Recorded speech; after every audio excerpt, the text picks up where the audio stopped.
Lord, మన ప్రభువును రక్షకుడైన యేసుక్రీస్తు యొక్క పరిశుద్ధమైన నామానికి మహిమ కలుగును గాక. ఆమేన్. క్రీస్తునందు ప్రియమైనటువంటి వారులారా, చిన్న మాట మీ దృష్టిని తీసుకురావాలని ఆలోచిస్తున్నాను. ఒకసారి ఈ వీడియో చూడండి. నేను ఇప్పుడు కొన్ని క్వశ్చన్స్ అడుగుతాను మీ ఇద్దరిని. అది ఎవరు అయి ఉండొచ్చు అనేది బైబిల్లో నేను చెప్పాలి. ఓకేనా? ఓకే. నేను ఒక రాజుని. నేను బయలుదేవతను పూజిస్తా. నేనెవరు? స్తుతికి పాయింట్ నానట్లేదు. ఓకే. నేను నాతో యేసయ్య దమస్కు మార్గంలో మాట్లాడినాడు. నేనెవరు? నేను యేసయ్య నాకు ఒక ఓడ కట్టమన్నాడు. నేనెవరు? యేసయ్య వాళ్ళ అమ్మ ఎవరు? మేము యేసయ్యను చూడ్డానికి తార చూపించిన మార్గం చూస్తూ వచ్చాం. మేమెవరు? నేను ఎస్తేరుని పెంచాను. నేను ఇట్లా బలి అర్పించేటప్పుడు అగ్గి వస్తుందని ప్రేయర్ చేసినాను. నేనెవరు? పేరు పిలుస్తున్నప్పుడు నేను పాస్టర్ అంకుల్ పిలిచాడేమో అని లేచాను, కానీ మళ్ళీ పిలిస్తే చిత్తం ప్రభువా నీ దాసుడు ఆలకిస్తున్నాడు అని చెప్పాను. నేనెవరు? మా అమ్మ నా కోసం ఏడ్చి ఏడ్చి ప్రేయర్ చేసింది. నేనెవరు?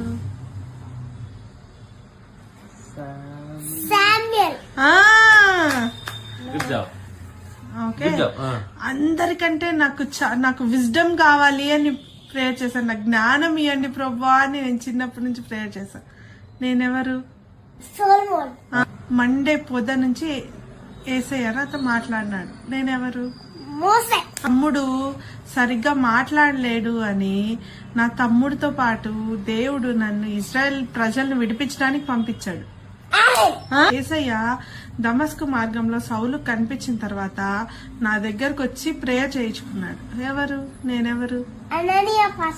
నా బలం అంతా నా జుట్టులోనే ఉంది. నేనెవరు?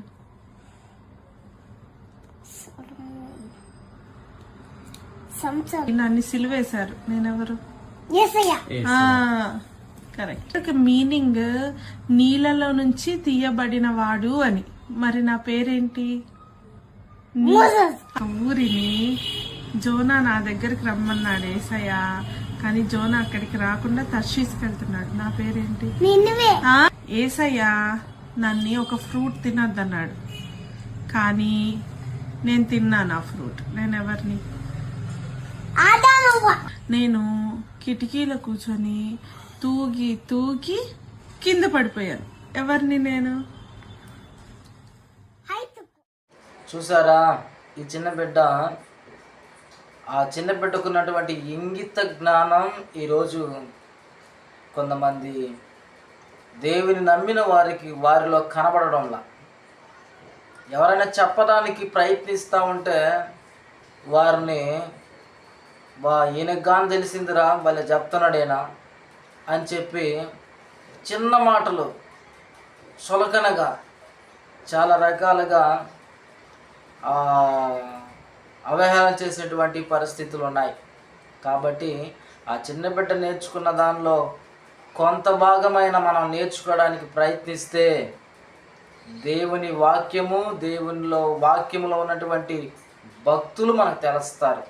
అప్పుడు వారి చరిత్రను మనం చదువుకుంటూ వారి చరిత్ర గురించి ఆలోచిస్తే వారు పడినటువంటి ప్రయాస, వారు పొందిన ఆశీర్వాదం, వారు పొందిన దేవుని కృప మనకు కూడా ఆ బాధ్యత వస్తుందని మీకు అందరికీ ప్రభు పేరిట తెలియచేస్తూ, ఈ మాటలు ఎవరిని ఉద్దేశించినవి కాదు, ఆ చిన్న బిడ్డ తెలుసుకున్న దానిలో మనందరం కూడా కలిసి ఆ మాటలు నేర్చుకోవాలన్నదే నా యొక్క ప్రయత్నం. Praise the lord.